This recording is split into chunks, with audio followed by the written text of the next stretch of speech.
سورۃ لقمان۔ بسم اللہ الرحمن الرحیم، الف لام میم، تلک آیات الکتاب الحکیم۔ اس سورہ مبارکہ کی ابتدائی آیات جو ہیں وہ سورہ بقرہ کی ابتدائی آیات سے بہت مشابہ بھی ہیں، اور دوسرے یہ کہ اس میں ایک لطیف فرق ہے، وہ ابھی آپ کے سامنے آ جائے گا۔ تلک آیات الکتاب الحکیم ھدی ورحمۃ للمحسنین الذین یقیمون الصلاۃ ویؤتون الزکاۃ وہم بالآخرۃ ہم یوقنون اولئک علی ھدی من ربہم واولئک هم المفلحون۔ پانچویں آیت تو جو یہاں ہے وہی پانچویں آیت ٹھیک سورہ بقرہ کی ہے، اولئک علی ھدی من ربہم واولئک هم المفلحون۔ پہلی آیت الف لام میم یہاں ہے، پہلی آیت الف لام میم سورہ بقرہ کی بھی ہے۔ نوٹ کیجئے کہ وہاں آیا تھا ھدی للمتقین، یہ تقوی والوں کے لیے جن میں کوئی حق کی طلب ہے، جو چاہتے ہیں نیک راستے پر چلنا، جن میں طلب ہدایت ہے، ان کے لیے ہدایت ہے۔ یہاں ایک لفظ کا اضافہ کیا، اگلی منزل چونکہ بیان ہو رہی ہے، ھدی ورحمۃ للمحسنین، یہ جو بلند ترین منزل ہے، جو احسان کے مقام تک پہنچ جائیں، ان کے حق میں یہ صرف ہدایت ہے، ہدایت نہیں رحمت بھی ہے۔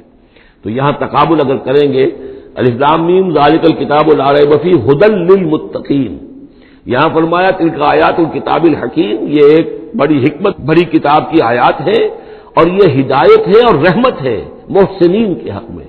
اور یہ محسنین جو ہے قرآن کی اصطلاح کے طور پر، جیسا کہ میں بیان کر چکا ہوں سورہ مائدہ میں، کہ یہ پہلا درجہ ہے اسلام، اس سے اوپر ایمان، اس سے اوپر احسان۔ اذا اتقوا وآمنوا وعملوا الصالحات ثم اتقوا وآمنوا ثم اتقوا واحسنوا واللہ یحب المحسنین، ان کے حق میں یہ قرآن رحمت ہے۔ الذین، اب ان کے یہ اوصاف ہیں جو نماز قائم رکھتے ہیں، ویؤتون الزکاۃ، وہاں ہے ومما رزقناہم ینفقون، یہاں باقاعدہ لفظ زکوٰۃ آ گیا، وہ زکوٰۃ دیتے رہتے ہیں، یا یہ کہ اپنے تزکیے کے لیے مسلسل کوشاں رہتے ہیں۔ وہم بالآخرۃ ہم یوقنون، اور آخرت پر ان کا پورا یقین ہے۔ اصل شے جو ہے جو انسان کے عمل اور کردار پر اثر انداز ہوتی ہے، وہ ایمان بالآخرہ ہے۔ اولئک علی ھدی من ربہم، یہ لوگ ہیں ہدایت پر اپنے رب کی جانب سے، واولئک هم المفلحون، اور یہی ہیں فلاح پانے والے۔ ومن الناس من یشتری لہو الحدیث لیضل عن سبیل اللہ بغیر علم، لوگوں میں سے کچھ ایسے بھی ہیں کہ جو کھیل کی باتیں خریدتے ہیں، کھیل کود، اور تاکہ لوگوں کی توجہ ادھر ہو جائے۔ اور یہ باقاعدہ کیا ہے نضر بن حارث، جو رؤسائے قریش میں سے تھا، اور اس شخص کا معاملہ یہ تھا کہ یہ حضور کے شدید ترین مخالفین میں سے تھا۔ اس نے یہ کیا کہ یہ لوگ جو ہیں، کیونکہ عربوں کے اندر ذوق تو تھا، ان کے ہاں اچھے شاعروں کی بڑی قدر تھی، خطبہ ادب جو ہے، فصاحت و بلاغت جو ہے، اس سے ان کو دلچسپی تھی، قرآن مجید کی فصاحت اور بلاغت انہیں اپنی طرف کھینچتی تھی۔ وہ چاہتے تھے کہ یہ لوگ سنیں ہی نہ، تو وہ کہیں سے شام گیا اور وہاں سے کوئی گانا گانے والی ایک لونڈی لے آیا جو بہت اچھا گانا گاتی تھی، اور اس کی محفلیں اس نے منعقد کرانی شروع کر دی، تاکہ لوگ آئیں یہاں پر اور یہ اس میں مگن رہے، اور رات کا وقت وہاں لگائیں تو دن میں سوئیں۔ بہرحال کسی طریقے سے ان کی توجہات جو ہے اس کو محمد کی طرف سے ہٹا کر صلی اللہ علیہ وسلم تو ان چیزوں میں لگا دیا جائے۔ اور یہ اچھی طرح سمجھ لیجئے کہ اس وقت دنیا میں یہ کھیلوں کا معاملہ، سپورٹس کا، گیمز کا معاملہ، اور پورے ذرائع ابلاغ کے اوپر معلوم ہوتا ہے چھائی ہوئی شے یہی ہے۔ ٹی وی کے اوپر تو معلوم ہوتا ہے کہ دنیا کی اہم ترین شے جو ہے وہ یہ گیمز ہیں، ان کے ٹورنامنٹس ہیں، وہ وہاں ہو رہا ہے، یہاں ہو رہا ہے، وہاں ہو رہا ہے، یہاں ہو رہا ہے، یہ ٹینس کا ہے، یہ فلاں کا ہے، یہ تیراکی کا ہے، اور یہ گیم، اس لیے کہ اسی کو دیکھتے رہو۔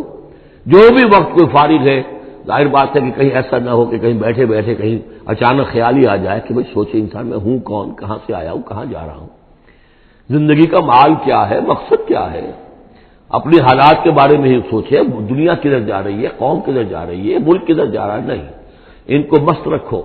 وہ اقبال نے تو کہا تھا کہ ابلیس نے یہ کہا اپنے کارندوں سے کہ مست رکھو ذکر و فکر صبح گاہی میں اسے، اور پختہ تر کر دو مزاج خانقاہی میں اسے۔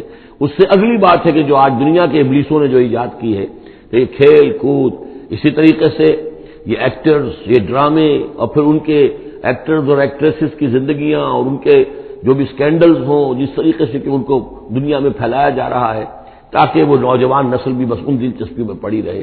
تو یہ ہے اصل میں وہ فلسفہ۔ وَمِنَ النَّاسِ مَن يَشْتَرِي لَهْوَ الْحَدِيثِ، کھیل کود کی چیزیں خریدتے ہیں وہ لوگ، لِيُضِلَّ عَن سَبِيلِ اللَّهِ، تاکہ اللہ کے راستے سے گمراہ کریں، بغیر علم، بغیر علم کے۔ وَيَتَّخِذَهَا هُزُوًا، اور اللہ تعالیٰ کا جو معاملہ ہے اس کو یہ ہنسی ٹھٹا بنا دیں۔ اولئک لہم عذاب مہین، یہ وہ لوگ ہیں کہ جن کے لیے اہانت آمیز عذاب ہے۔ وَإِذَا تُتْلَىٰ عَلَيْهِ آيَاتُنَا وَلَّىٰ مُسْتَكْبِرًا، اور جب اسے سنائی جاتی ہیں ہماری آیات تو وہ ولّا اپنی پیٹھ موڑ کر چل دیتا ہے، مستکبرن استکبار کرتے ہوئے، کأن لم یسمعھا، جیسے کہ اس نے سنی ہی نہیں، کان فی اذنیہ وقرا، گویا کہ اس کے کانوں میں کوئی ثقل ہے، بوجھ ہے، اس نے سنا ہی نہیں کیا محمد نے سنایا ہے۔ فبشرہ بعذاب علیم، یہ سارا جو ہے یہ اس نضر بن حارث کے لیے یہ آیات نازل ہوئی ہیں۔ تو اے نبی اس شخص کو دردناک عذاب کا آپ کی بشارت دے دیجیے۔ ان الذین آمنوا وعملوا الصالحات لہم جنات النعیم، یقیناً وہ لوگ جو ایمان لائے اور جنہوں نے نیک عمل کیے ان کے لیے نعمتوں بھرے باغات ہیں، خالدین فیہا، جس میں وہ ہمیشہ ہمیشہ رہیں گے۔ وعد اللہ حقا، یہ اللہ کا وعدہ ہے جو سچا ہے، پختہ ہے، اٹل ہے، حتمی ہے، یقینی ہے۔ وہو العزیز الحکیم، اور وہ زبردست ہے، حکمت والا۔ خلق السماوات بغیر عمد ترونہا، اس نے آسمان بنا دیے بغیر ستونوں کے جو تمہیں نظر آتے ہوں۔ وَأَلْقَىٰ فِي الْأَرْضِ رَوَاسِيَ أَن تَمِيدَ بِكُمْ، اور اس نے زمین میں ایسے لنگر ڈال دیے ہیں کہ تمہیں لے کر ایک طرف کو لڑک نہ جائے، جھک نہ جائے۔ وَبَثَّ فِيهَا مِن كُلِّ دَابَّةٍ، اور اس میں ہر طرح کے جانور جو ہے پھیلا دیے ہیں۔ وَأَنزَلْنَا مِنَ السَّمَاءِ مَاءً، اور اس نے اتارا ہے آسمان سے پانی۔ فَأَنبَتْنَا فِيهَا مِن كُلِّ زَوْجٍ كَرِيمٍ، اور اس میں ہر طرح کے جو ہے جوڑے نباتات کے اس نے پیدا کر دیے ہیں، ہر طرح کے۔ آپ کو معلوم ہے کہ ان کی بھی فیملیز ہوتی ہیں، یہ سٹرس فیملی ہے اور یہ فلاں فیملی ہے، اس طریقے سے اللہ تعالیٰ نے ان کے بھی خاندان بنائے ہوئے۔ ھذا خلق اللہ فارونی ماذا خلق الذین من دونہ، یہ تو ہے اللہ کی تخلیق، تم بھی مانتے ہو کہ اللہ نے بنایا، پھر ذرا مجھے دکھاؤ کیا چیز بنائی ہے انہوں نے جو اس کے سوا معبود تم نے بنا لیے ہیں۔ بل الظالمون فی ضلال مبین، ظاہر ہے کہ ایسے ان کے عقیدے میں بھی یہ بات نہیں تھی۔ یہ دوسری بات ہے کہ وہ متوجہ نہیں ہوتے تھے، جو کچھ کر رہے ہیں اس کا کبھی تجزیہ نہیں کرتے تھے، لیکن یہ ہے کہ یہ ظالم جو ہے یہ کھلی گمراہی میں پڑے ہوئے ہیں۔ اب جو دوسرا رکوع آ رہا ہے سورہ مبارکہ کا، یہ ہمارے اس منتخب نصاب کا ایک اہم درس ہے، اور یہ منتخب نصاب کا پہلا حصہ ہے جو جامع اسباب، سورۃ العصر، پھر آیت البر، تیسرا سبق یہ ہے، اس لیے کہ اس میں بھی وہ انسان کی نجات کے لیے جو چیزیں لازم ہیں وہ سب کی سب ان کا ایک اسکیلیٹن سمجھیے، اس کا جو ایک خاکہ جو ہے، بلو پرنٹ اس کے اندر بھی آ گیا ہے۔ اور یہ اصل میں ایک ایسے شخص کی مثال ہے جو نہ خود نبی تھے نہ کسی نبی کے پیروکار تھے، لیکن وہی جو بات میں نے بارہا آپ سے عرض کی ہے کہ سلیم الطبع انسان، سلیم الفطرت انسان، اور سلیم العقل انسان، فطرت کج نہ ہوئی ہو، پرورٹڈ نہ ہو، اور انسان کی عقل جو ہے اس کے اوپر پردے نہ پڑ گئے ہوں، تو انسان کچھ حقائق تک خود پہنچ جائے گا چاہے کسی نبی کی دعوت اس تک نہ پہنچی ہو۔ وہ مقام کیا ہے کہ وہ پہچان لے گا کہ اس کائنات کا ایک خالق ہے، وہ اکیلا ہے، وہی اس کا مدبر ہے، وہی چلا رہا ہے، وہ تمام صفات کمال سے بتمام کمال متصف ہے۔ پھر یہ کہ اس نے جو ہمیں پیدا کیا ہے تو زندگی صرف یہ زندگی نہیں ہے بلکہ کوئی اور زندگی بھی ہوگی، اس کے پاس لوٹنا بھی ہوگا، ہم اس کی طرف جائیں گے اور پھر ہمیں اپنے اعمال کا محاسبہ وہاں پر فیس کرنا ہوگا اور جزا و سزا ہوگی۔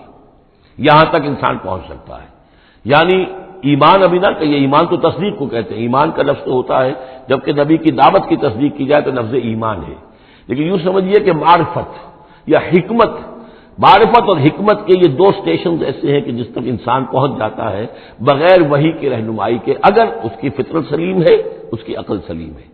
اس کے بعد وہ سوال کرتا ہے، یہی میں نے سورہ فاتحہ میں آپ کو بتایا تھا کہ سورہ فاتحہ دعا ہے، لیکن کس شخص کی دعا ہے؟ عام آدمی کی دعا نہیں ہے، وہ ہمیں تلقین تو کی گئی ہے، نماز میں ہم وہی پڑھتے ہیں، لیکن اس میں پیش نظر کیا ہے کہ ایک شخص جو اپنی سلامتی طبع، سلامتی فطرت، سلامتی عقل سے یہاں تک تو پہنچ گیا کہ الحمدللہ رب العالمین الرحمن الرحیم مالک یوم الدین ایاک نعبد، یہاں تک تو وہ پہنچ گیا ہے۔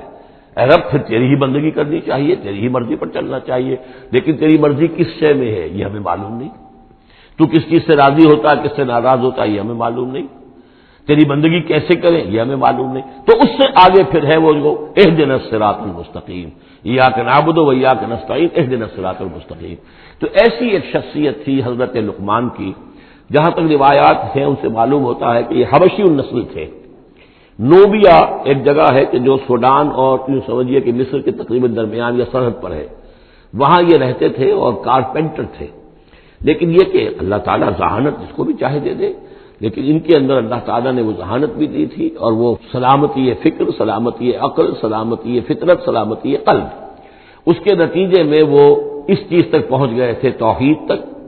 اور اس کے ساتھ ہی یہ ہے کہ اعمال انسان کے جو ہیں وہ ضائع جانے والے نہیں ہیں، ان کا کوئی نہ کوئی بدلہ مل کر رہے گا.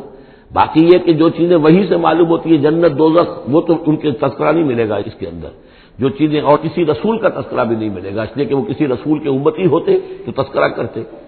یہاں انہوں نے جو اپنی ایک حکیم اور دانا انسان نے اپنے ساری عمر کے سوچ کا جو لب لباب ہے، خلاصہ ہے، حاصل ہے، وہ اپنے بیٹے کو اپنے انتقال کے وقت وصیت کی شکل میں منتقل کیا ہے، اور اس کو اللہ تعالیٰ نے قرآن میں نقل کر دیا. کیونکہ ان کے اقوال کوٹ کیے جاتے تھے، جیسے ہم کوئی تقریر کرتے ہیں تو کبھی علامہ اقبال کا حوالہ دیتے ہیں، ان کا شعر کوٹ کر دیتے ہیں، کبھی کسی اور کا.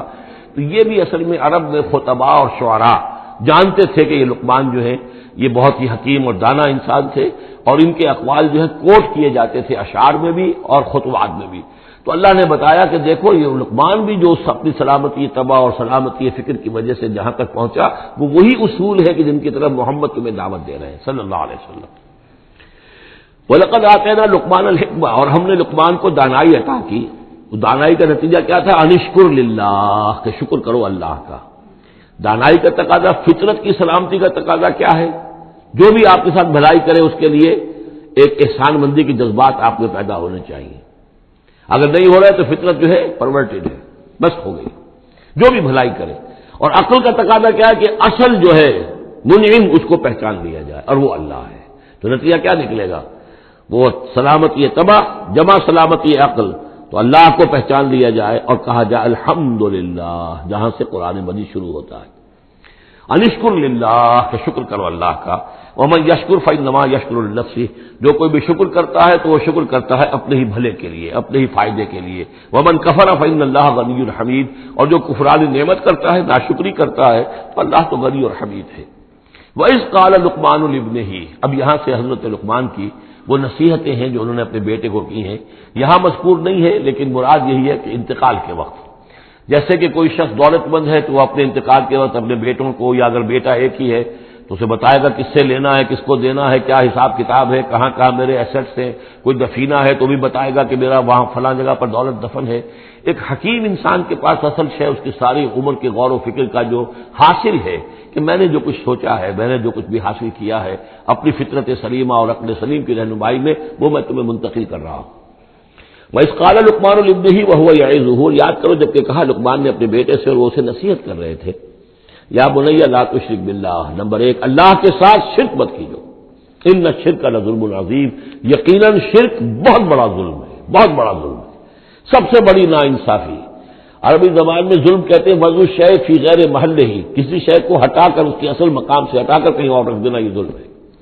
اللہ خالق ہے تنہا، باقی سب مخلوق ہے.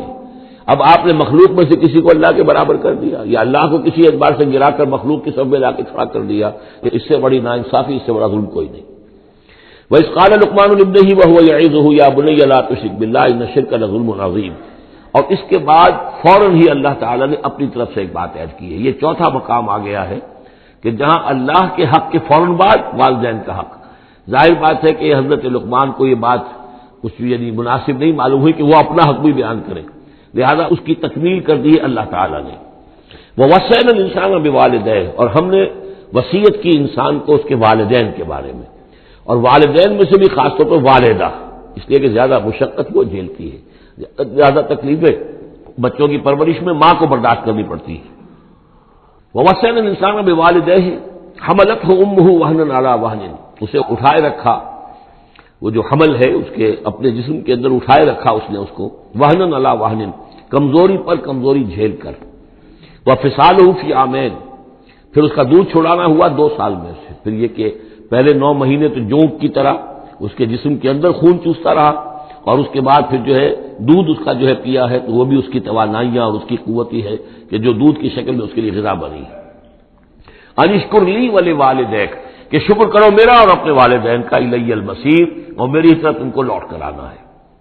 اب دیکھیے جیسے میں نے وہاں عرض کیا تھا کہ سورہ عنکبوت میں اور اس میں بڑی مناسبت ہے ان دو میں، وہ مضمون اب یہاں بھی آ رہا ہے کہ اگر یہ دو حق ٹکرا جائیں، ایک حق اللہ کا ہے شرک نہ کیا جائے، ایک حق والدین کے ساتھ حسن سلوک ہے، اب یہ ٹکرا گئے، والدین کہہ رہے ہیں شرک کرو، اب کیا کریں؟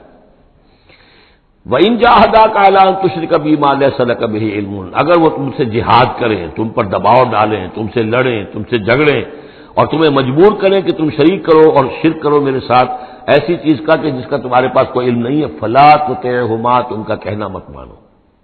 وہاں پر بھی یہ مضمون آ چکا، یہاں دوبارہ آ گیا کہ ان کے حقوق ایک حد تک ہیں، اس سے آگے بڑھ کر وہ اللہ کے حقوق پر ڈاکہ ڈالنے لگے، بازی بازی بارش بابا ہم بازی، ان کے حقوق اللہ کے حقوق کے برابر نہیں ہو سکتے، ان کے حقوق اللہ کے حقوق سے فائق نہیں ہو سکتے، اس کے نیچے نیچے ہیں، تو شرک نہیں۔ البتہ یہاں یہ ذہن میں رکھیے کہ شرک صرف بت پرستی کو نہیں کہتے، لا تشرک، شرک کی کوئی قسم بھی ہو۔ اب اللہ کے کسی ایک حکم کو اگر والدین کہتے ہیں توڑو، اس کا کیا مطلب ہے؟ یہ شرک کا حکم دے رہے ہیں، اس لیے کہ آپ نے والدین کے کہنے پر اللہ کے حکم کی خلاف ورزی کی، اس کا مطلب ہے کہ آپ نے مطاع اور معبود والدین کو بنا لیا۔ نفس کے کہنے پر آپ حرام کے اندر منہ مار رہے ہیں تو آپ کا جو حرام جو دولت ہے وہ آپ کا معبود ہے اور آپ کا نفس آپ کا معبود ہے۔ ارأیت من اتخذ الہہ ہواہ، کیا تم نے دیکھا اس شخص کو جس نے اپنی خواہش و نفس کو اپنا معبود بنا لیا؟ تو شرک کا مفہوم جو ہے اس کا پورا وسیع مفہوم، اور جیسا کہ اس سے پہلے بھی تذکرہ ہو چکا ہے، اس پر الحمدللہ کہ میں نے تقریباً 20 سال پرانی بات ہے یہ کہ میں نے اقسام حقیقت و اقسام شرک پر 6 گھنٹے کے کیسز جو ہیں میرے وہ ریکارڈڈ ہیں اور موجود ہیں۔ تو اس حوالے سے اس کو یہ نہیں سمجھنا چاہیے کہ شرک سے مراد صرف بت پرستی ہے۔ وَإِن جَاهَدَاكَ عَلَىٰ أَن تُشْرِكَ بِي مَا لَيْسَ لَكَ بِهِ عِلْمٌ فَلَا تُطِعْهُمَا، لیکن دیکھیے یہ ہے اللہ تعالیٰ کی تعلیم، اس کے اندر کیا توازن ہے۔ اس کا یہ مطلب نہیں ہے کہ والدین کے سارے حقوق ہی ساقط ہو گئے۔ اگر والدین مشرک ہیں، تمہیں شرک کرنے کا حکم دے رہے ہیں تو ان کا یہ حکم تو نہیں مانو گے، لیکن ان کے ساتھ حسن سلوک پھر بھی کرنا ہے۔ والد تو ہے نا، وہ والدہ تو ہے نا، وَصَاحِبْهُمَا فِي الدُّنْيَا مَعْرُوفًا، دنیا میں ان کے ساتھ رہو بہتر انداز میں، صحیح انداز میں خدمت ان کی کرو، اگر انہیں ضرورت ہے تو اپنا مال ان پر خرچ کرو۔ اس کے اندر یہ نہیں ہوگا کہ سارے حقوق ساقط ہو گئے، اب انہیں گالیاں دینی شروع کر دو یا ان کو جو ہے ستانا شروع کر دو، نہیں۔ لیکن اگر وہ اللہ کے حکم کے خلاف کوئی حکم دیتے تو مت مانو۔ وَاتَّبِعْ سَبِيلَ مَنْ أَنَابَ إِلَيَّ، اور پیروی کرو اس شخص کے راستے کی کہ جو میری طرف اپنا رخ کر چکا ہے۔ یعنی والدین کا اتباع نہیں ہے، والدین کی اطاعت نہیں ہے، والدین کے ساتھ حسن سلوک ہے۔ اطاعت ہوگی اگر اللہ کی اطاعت کے مطابق، اس کے دائرے کے اندر تو اطاعت بھی ہوگی، لیکن بالفعل اور آزادانہ کوئی اطاعت نہیں والدین کی۔ کہیں بھی قرآن مجید میں نہیں آیا اپنے والدین کی اطاعت کرو۔ کیا حکم دیا گیا؟ حسن سلوک، نیک سلوک، ان کی ضرورت، ان کی خبر گیری ہے، ان کی خدمت ہے، ان کی ضروریات کا لحاظ رکھنا، اس کا حکم ہے۔ باقی پیروی کرو اس شخص کی جس نے اپنا رخ میری طرف کر لیا ہے، وہ کوئی بھی ہے۔ پہلے انبیاء ہوتے تھے، انبیاء کی پیروی کرو، اب انبیاء نہیں ہے، انبیاء کے خادم ہیں۔ انبیاء کی امتوں میں جو شخص بھی اٹھا ہے دین کی دعوت لے کر، جس نے اپنا رخ کر لیا ہے، جس نے کہا میں چل رہا ہوں اللہ کے راستے میں، کون میرا ساتھی بنتا ہے، تو پیروی کرو اس کی۔ وَاتَّبِعْ سَبِيلَ مَنْ أَنَابَ إِلَيَّ، پیروی کرو اس شخص کے راستے کی جس نے اپنا رخ میری طرف کر لیا ہے۔ ثُمَّ إِلَيَّ مَرْجِعُكُمْ، پھر میری ہی طرف تم سب کا لوٹنا ہے۔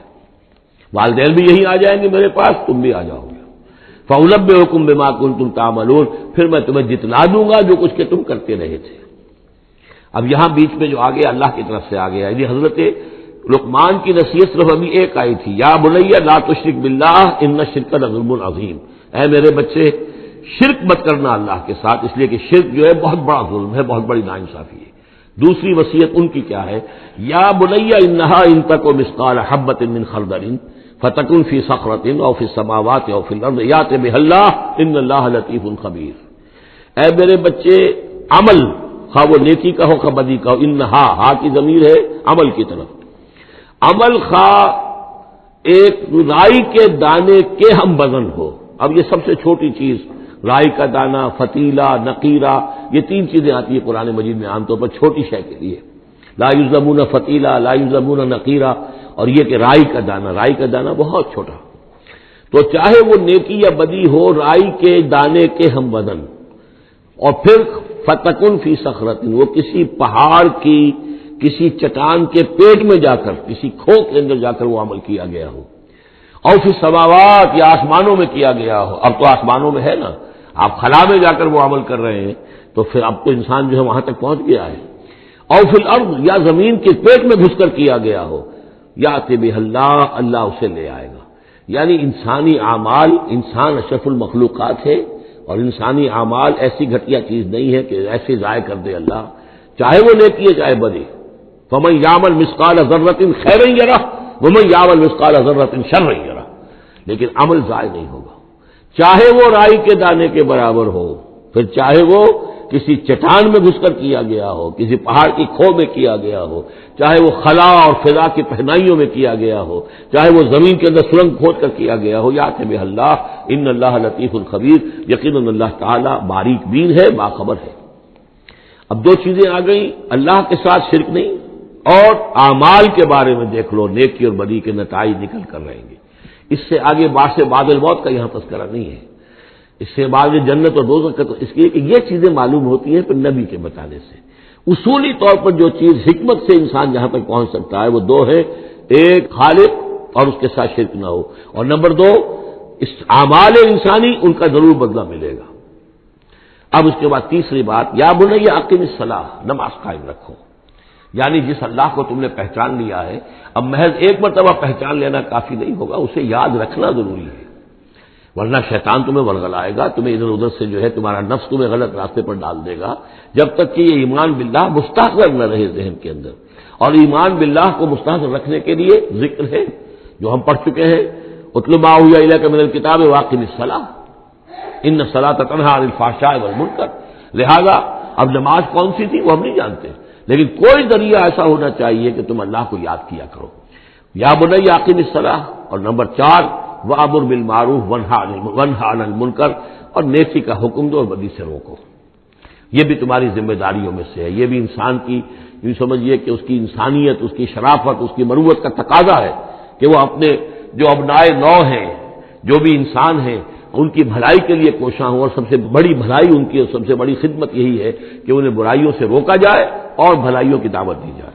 وَاصْبِرْ عَلَىٰ مَا أَصَابَكَ، اور یہ بھی جان لو کہ اگر یہ امر بالمعروف اور نہی عن المنکر کرو گے تو تکلیفیں آئیں گی، مصیبت آئیں گی. پسند تو کسی کو نہیں ہے کہ آپ اس پر تنقید کریں. اگر آپ کسی بچے کو بھی سڑک پر کھیل رہا ہو، گلی میں کھیل رہا ہو، اگر آپ اس سے کہہ دیں کہ بیٹے یہ کوئی کرکٹ کھیلنے کی جگہ نہیں ہے، کسی کی گاڑی کا شیشہ توڑو گے تم، تو آپ دیکھ لیجئے پھر کیا آپ کا وہ اس کو کیا جواب دے گا آپ کو. اسی لیے آپ بولتے ہی نہیں ہے کہ اپنی عزت لے کر وہاں سے نکل جائیں. تو کسی کو بھی نصیحت پسند نہیں ہے، حق کڑوا ہے. لہذا اب اگر حق کہنا ہے اور نصیحت کرنی ہے تو پھر تیار رہو کہ وہ ممکن ہے تمہیں پلٹ کر گالی دے دے، وہ کہے کہ تم پہلے ذرا اپنے دامن کو دیکھو تمہارے کتنے دھبے ہیں. اب جو بھی ہو برداشت کرو. اور اگر کوئی بڑی بات ہے، اگر فرعون کے سامنے جا کر حق کہو گے تو وہ تو کہے گا کہ میں تمہیں جیل میں ڈالوں گا.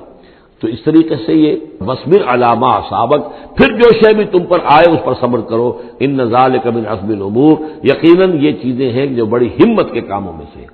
گویا کہ وہ چاروں چیزیں اس میں آ گئی. وَالْعَصْرِ إِنَّ الْإِنسَانَ لَفِي خُسْرٍ إِلَّا الَّذِينَ آمَنُوا وَعَمِلُوا الصَّالِحَاتِ وَتَوَاصَوْا بِالْحَقِّ وَتَوَاصَوْا بِالصَّبْرِ.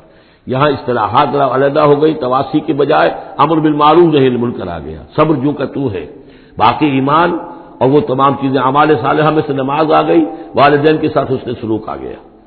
آخری دو آیتیں ہیں وَلَا تُصَعِّرْ خَدَّكَ لِلنَّاسِ، اور دیکھو اپنے گالوں کو پھلا کر مت رکھو لوگوں کے سامنے، یعنی تکبر اور غرور اس انداز میں رہنا. وَلَا تَمْشِ فِي الْأَرْضِ مَرَحًا، اور تم زمین میں اکڑ کر نہ چلو. ان اللہ لا يحب كل مختال فخور، یقیناً اللہ تعالیٰ کو جو اکڑنے والے ہیں. اور یہ مختال بنا ہے خیل سے، خیل کہتے ہیں گھوڑے کو. گھوڑے کی چال میں تمکنت ہوتی ہے، تو جب انسان بھی بڑی تمکنت کے ساتھ چلتا ہے تو وہ گویا کہ اختیال بن گیا.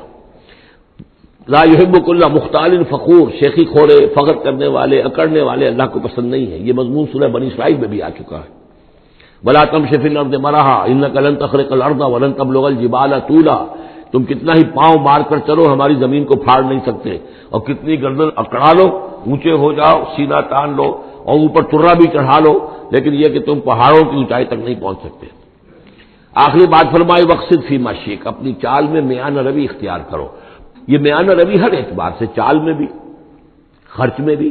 وَالَّذِينَ إِذَا أَنفَقُوا لَمْ يُسْرِفُوا وَلَمْ يَقْتُرُوا وَكَانَ بَيْنَ ذَلِكَ قَوَامًا.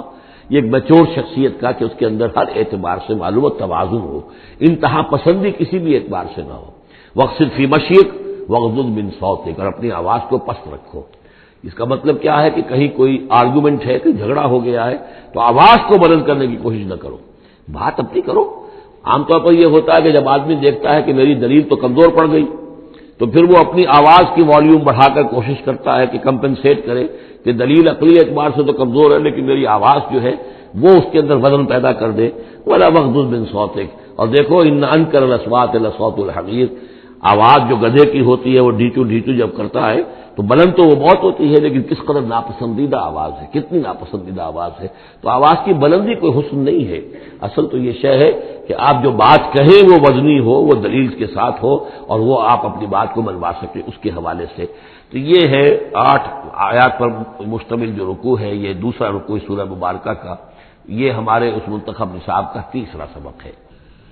الم تروا ان اللہ سخر لکم ما فی السماوات وما فی الارض واسبغ علیکم نعمہ ظاہرۃ وباطنہ ومن الناس من یجادل فی اللہ بغیر علم ولا ہدی ولا کتاب منیر صدق اللہ العظیم۔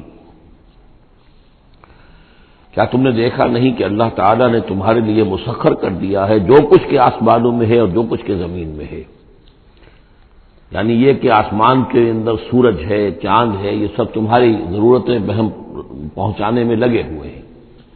سورج کی تمازت ہے جس سے تمہاری فصلیں پکتی ہیں، اسی سے ہواؤں کا نظام چل رہا ہے، بارشوں کا برسنا، یہ سارا معلوم ہوتا ہے کہ تمہارے لیے یہ سب بستر بچھایا ہے اللہ نے اور ساری تمہاری ضرورتیں پوری کی ہیں۔ واسبغ علیکم نعمہ، اور اس نے تم پر اپنی ساری نعمتیں مکمل کر دی ہیں، پوری کر دی ہیں۔ ظاہرۃ و باطنۃ، یہ نعمتیں ظاہری بھی ہیں باطنی بھی ہیں، جو باہر سے نظر آتی ہیں دکھتی ہیں جن کو ہم استعمال کرتے ہیں، بہت سی نعمتیں وہ جن کا ہمیں احساس ہی نہیں ہے، ہمارے وجود کے اندر کیا کچھ اللہ تعالی نے مدیت کیا ہوا ہے اس کا ہمیں پوری طرح احساس بھی نہیں۔ ومن الناس من یجادل فی اللہ بغیر علم، یہ آیت آ چکی ہے سورہ حج میں۔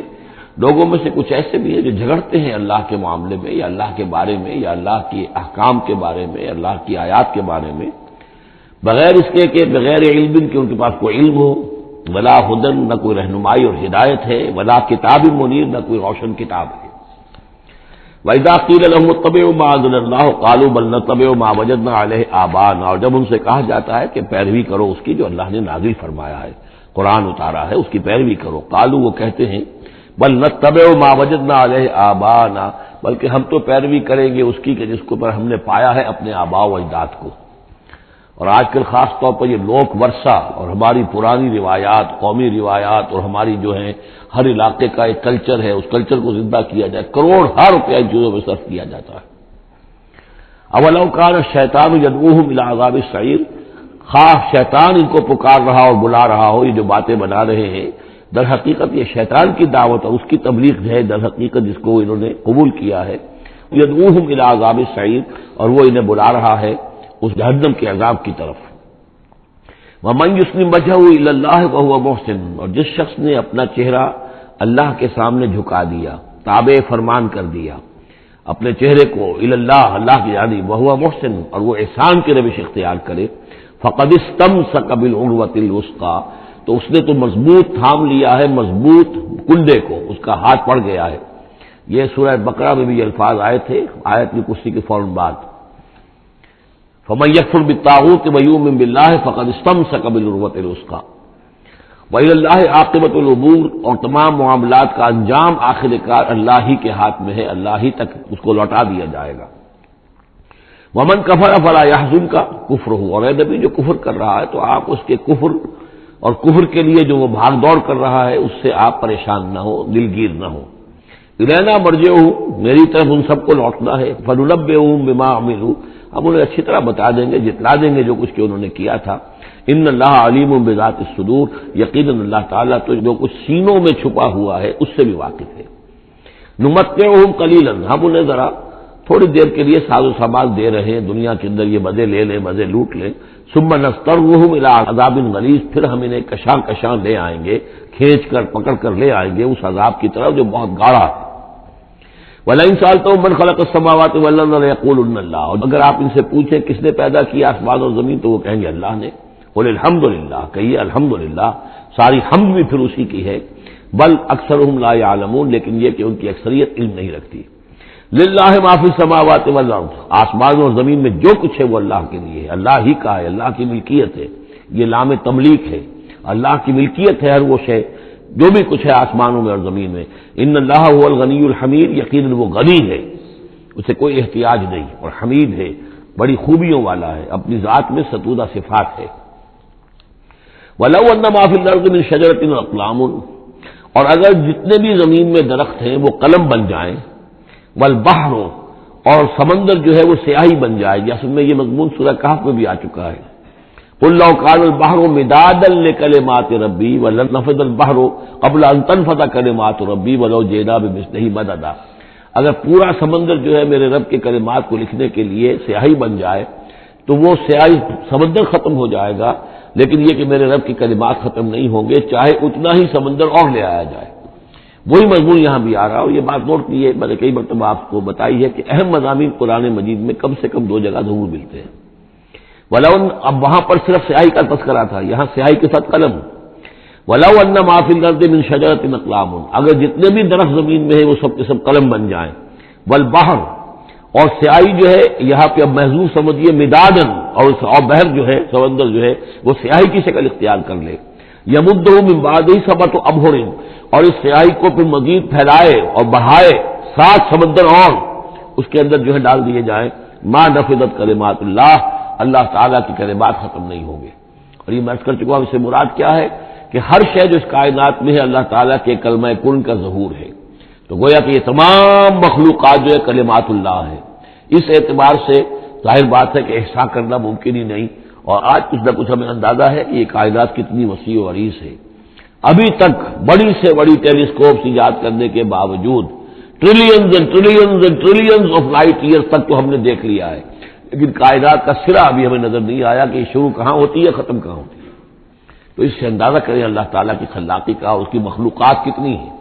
تو وہ جتنے بھی کلمات کن ہیں، اگر ان کو لکھنے کے لیے تمام جو ہے زمین کے درخت وہ قلم بن جائیں اور تمام سمندر جو ہے وہ سیاہی بن جائے اور 7 سمندر اور بھی اس میں ایڈ کر دیے جائیں، تب بھی یہ کہ اللہ کے کلمات ختم نہیں ہوں گے۔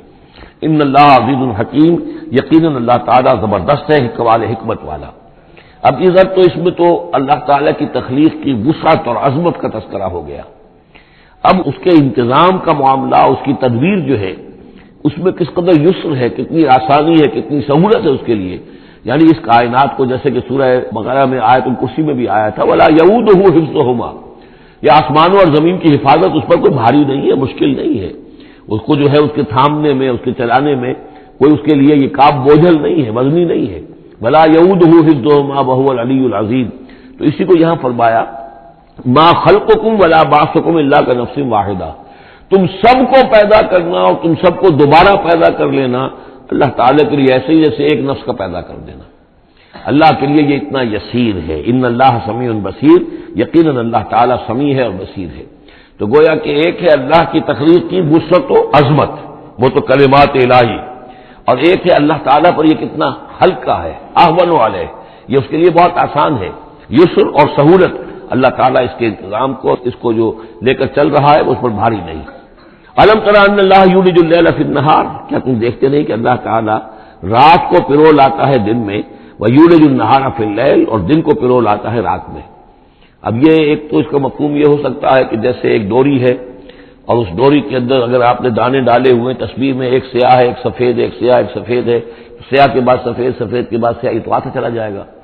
ایک یہ ہے کہ کبھی دن بڑھتا ہے اور رات گھٹتی ہے، گویا کہ دن جو ہے رات میں داخل ہو رہا ہے، کبھی رات بڑھنے لگتی ہے دن گھٹنے لگتا ہے، گویا کہ دن جو ہے وہ رات کو انکروچ کر رہا ہے، رات کے حصے کو گویا کہ اس نے قبضے میں کر لے لیا ہے۔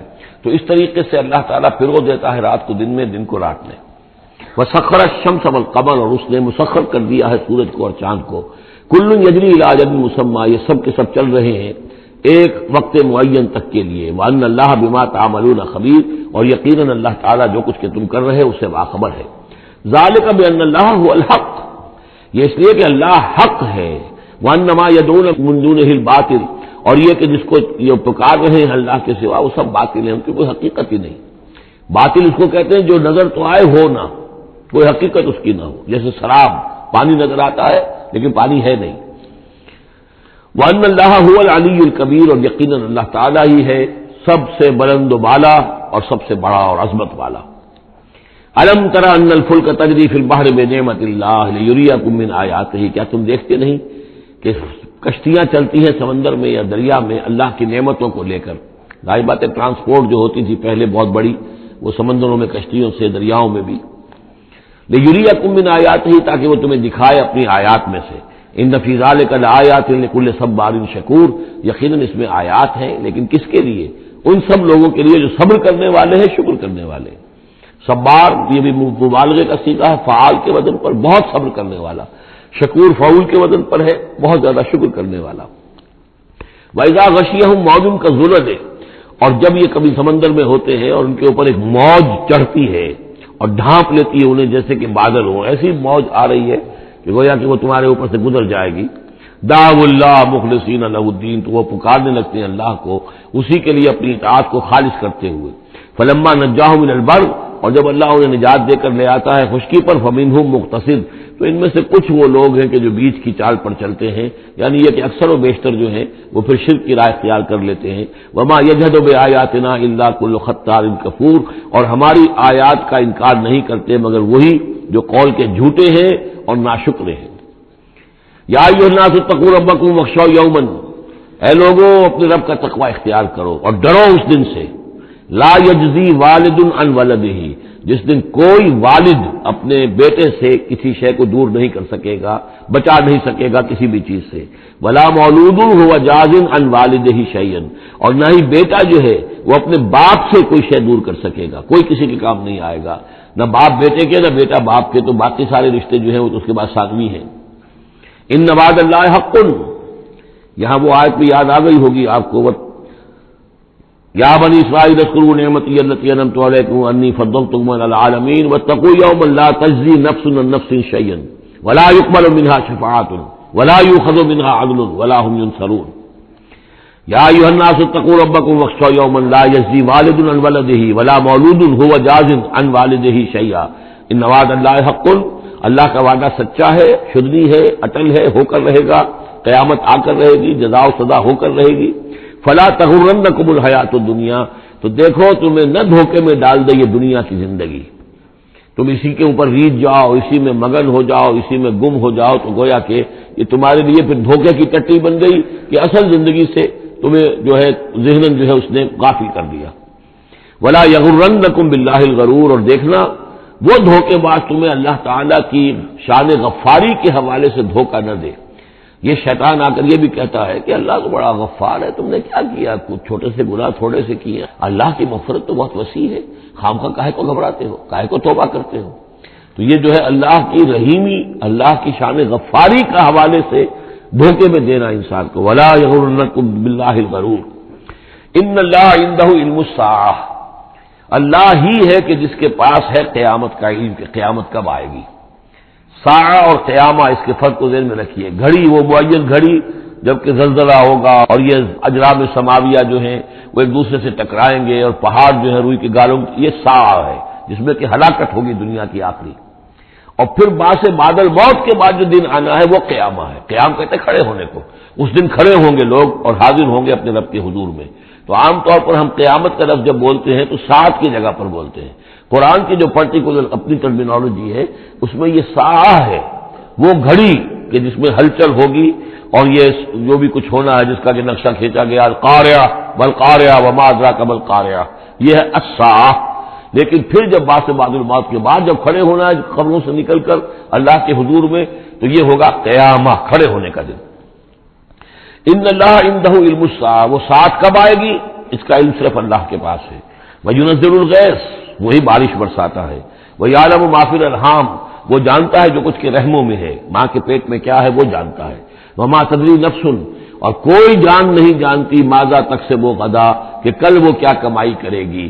وما تدری نفس، اور کوئی جان نہیں جانتی بأی ارض تموت، کہ کس زمین میں اس کی موت واقع ہوگی۔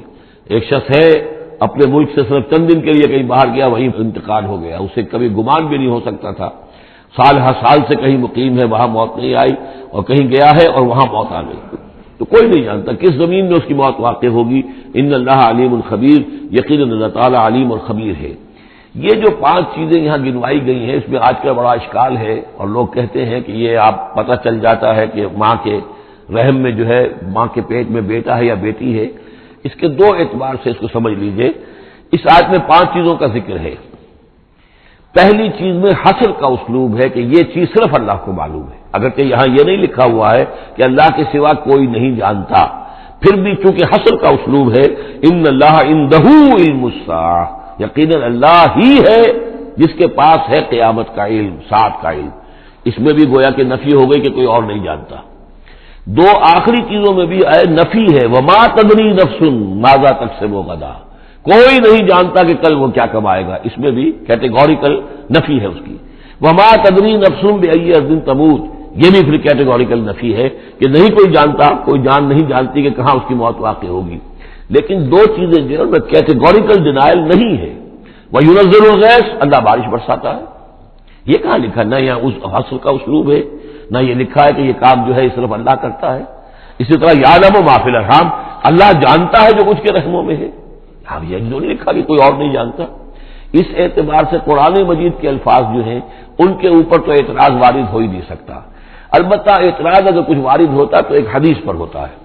حدیث میں یہ آیا ہے کہ حضرت جبرائیل نے جب پوچھا تھا کہ مجھے قیامت کے بارے میں بتائیے، تو اس میں سے ایک روایت میں یہ الفاظ آئے ہیں کہ فی 5 لا یعلمہن الا اللہ، یہ قیامت کا علم جو ہے یہ تو ان 5 چیزوں میں سے ہے جنہیں اللہ کے سوا کوئی نہیں جانتا، اور وہاں حضور نے یہ ساری چیزیں گنوائی ہیں۔ اس کا جواب وہ یہ ہے کہ رحم میں کیا ہے اس کا صرف ایک پہلو ہمیں معلوم ہوا ہے کہ وہ بیٹا یا بیٹی ہے، باقی جو کچھ ہے اس کے نہ معلوم کتنے پہلو ہیں، کتنا ذہین ہے، کس قدر فطین ہے، اس کے اندر کیا اوصاف ہے، اس میں کیا صلاحیتیں ہیں، شقی ہے یا سعید ہے، نیکوکار ہوگا بدکار ہوگا، کیا پتہ ہے، یا ہوگا یا ہوگی۔ تو اس سے یہ کہ اس کی جو حدیث کا بھی معاملہ ہے اس کی بھی جو ہے اس کی توضیح موجود ہے، اس پہ کسی گھبرانے کی ضرورت نہیں ہے۔ ان اللہ علیم الخبیر، یقینا اللہ تعالی علیم اور خبیر ہے۔ بارک اللہ لی و لکم فی القرآن العظیم ونفعنی وإیاکم بالآیات والذکر الحکیم۔